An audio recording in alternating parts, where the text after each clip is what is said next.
మహాకవి గుర్రం జాషువా 1895 సంవత్సరం సెప్టెంబర్ 28న గుంటూరు జిల్లాలోని వినుకొండలో జన్మించాడు. వీరి తల్లిదండ్రులు గుర్రం వీరయ్య, లింగమాంబ.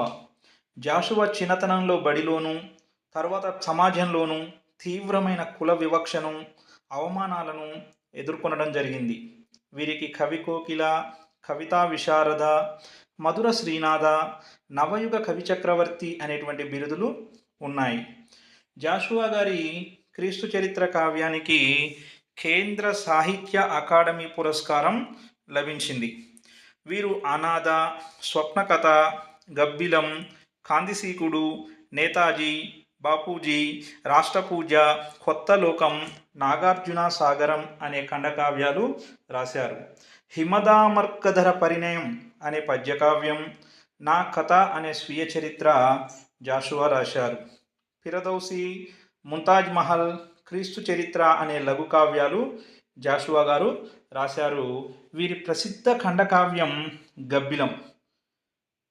వీరు కుల మతాల గీచుకున్న గీతల జొచ్చి పంజరాన కట్టుపడను నేను, నిఖిల లోకమెట్లు నిర్ణయించిన నాకు తిరుగులేదు విశ్వనరుడ నేను అని ఆత్మవిశ్వాసాన్ని ప్రకటించడం జరిగింది.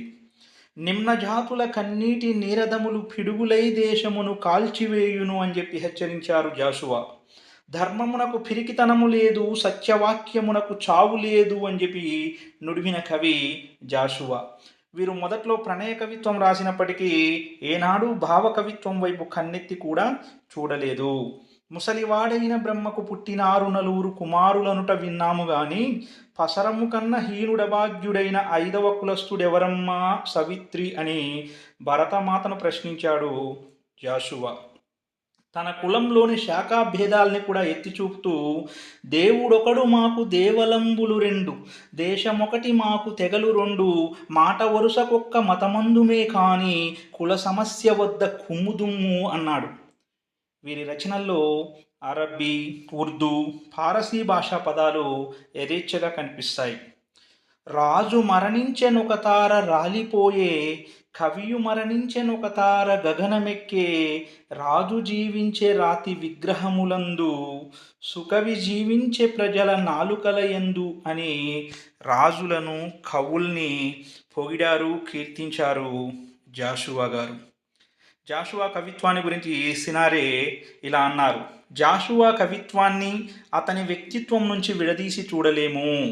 అవి ఒకదానికొకటి కారకాలు, అవిభాజ్యంగా కలిసి మండిన అనల జ్వాలలు అని సినారే జాషువా కవిత్వం గురించి వ్యాఖ్యానించారు.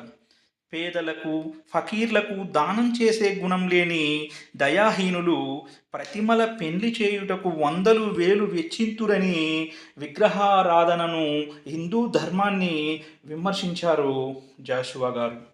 శ్మశాన వాటిక అనే ఖండకావ్యంలో ఇచ్చోటనే సత్కవీంద్రుని కమ్మని కలము నిప్పులలో కరిగిపోయే అని చెప్పి బాధపడ్డాడు.